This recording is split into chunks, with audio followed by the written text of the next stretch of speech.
Voilà pour ces réactions. On retrouve tout de suite l'envoyé spécial de France 24, Laura Roudot. Bonjour à vous, Laura, vous êtes à Venise. L'organisation de ce mariage a été tenue secrète et il est placé sous haute sécurité.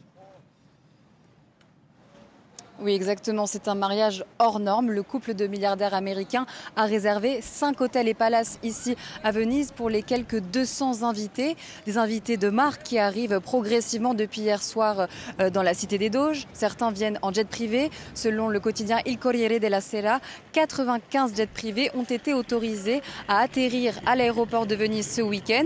D'autres viennent en yacht. 7 yachts doivent arriver sur les rives de l'Adriatique. Et Jeff Bezos a réquisitionné la plupart des bateaux-taxis qui circulent, vous le voyez derrière moi, sur le canal de Venise. À bord, il y aura des agents de sécurité en civil, mais aussi des anciens agents spéciaux recrutés spécialement pour l'événement. Et le couple de milliardaires a tenu à garder secret les horaires des cérémonies. Mais on sait déjà que ce soir, il y aura une fête de bienvenue.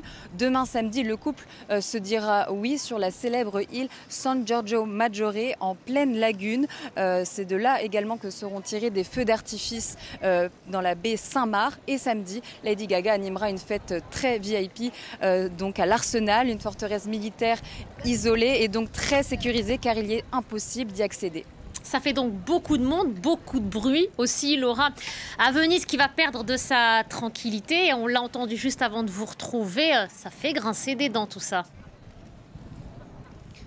Oui, exactement. Ce mariage à l'américaine sur la lagune fait couler de l'encre et c'est le moins qu'on puisse dire depuis plusieurs jours. Des collectifs de défense de l'environnement, mais également des collectifs d'habitants, hissent à différents endroits de la ville des banderoles pour dénoncer la tenue de ce mariage dans une ville qui souffre déjà du surtourisme.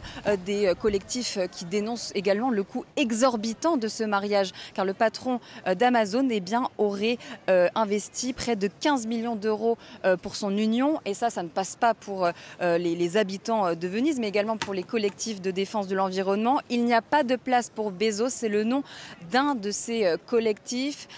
Il prévoit déjà de mener ce week-end des actions pour gâcher la fête, si je puis dire, la cérémonie de mariage du couple de milliardaires américains. Merci beaucoup, Laura Roudot, envoyée spéciale de France 24 à Venise.